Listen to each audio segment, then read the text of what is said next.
जय श्री कृष्ण आप सभी को। आज मैं लेकर आई हूँ वरुथिनी एकादशी व्रत कथा। धर्मराज युधिष्ठिर बोले, हे भगवान, मैं आपको नमस्कार करता हूँ। आपने मुझे चैत्र मास के शुक्ल पक्ष की एकादशी अर्थात वरुथिनी एकादशी व्रत के बारे में विस्तार पूर्वक बतलाया। अब आप कृपा करके वैशाख कृष्ण एकादशी का क्या नाम है तथा उसकी विधि एवं महात्म क्या है।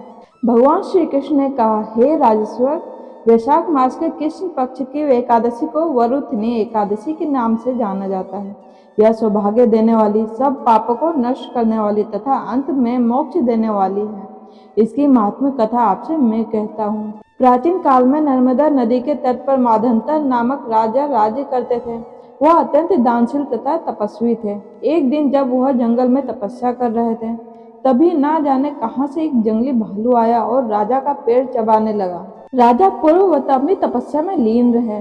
कुछ देर बाद पेड़ चबाते चबाते भालू राजा को घसीटकर पास के जंगल में ले गया। राजा बहुत घबराया, मगर तापस धर्म अनुकूल उसने क्रोध और हिंसा न करके भगवान विष्णु से प्रार्थना की। करुण भाव से भगवान विष्णु को पुकारा।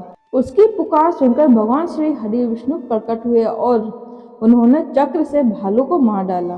राजा का पैर भालू पहले ही खा चुका था। इससे राजा बहुत ही शोकाकुल हुए। उन्हें दुखी देखकर भगवान विष्णु बोले, हे वत्स, शोक मत करो। तुम मथुरा जाओ और वरुथिनी एकादशी का व्रत रखकर मेरी वराह अवतार मूर्ति की पूजा करो। उसके प्रभाव से पुनः सुदृढ़ अंगों वाले हो जाओगे। इस भालू ने तुम्हें जो काटा है, यह तुम्हारे पूर्व जन्म का अपराध था। भगवान की आज्ञा मानकर राजा मांधाता ने मथुरा जाकर श्रद्धा पूर्वक वरुथिनी एकादशी का व्रत किया। इसके प्रभाव से राजा शीघ्र ही पुनः सुंदर और संपूर्ण अंगों वाला हो गया। इसी एकादशी के प्रभाव से राजा मांधाता स्वर्ग को गए थे। जो भी व्यक्ति भय से पीड़ित है, उसे वरुथिनी एकादशी का व्रत रखकर भगवान विष्णु का स्मरण करना चाहिए। इस व्रत को करने से समस्त पापों का नाश होकर मोक्ष मिलता है।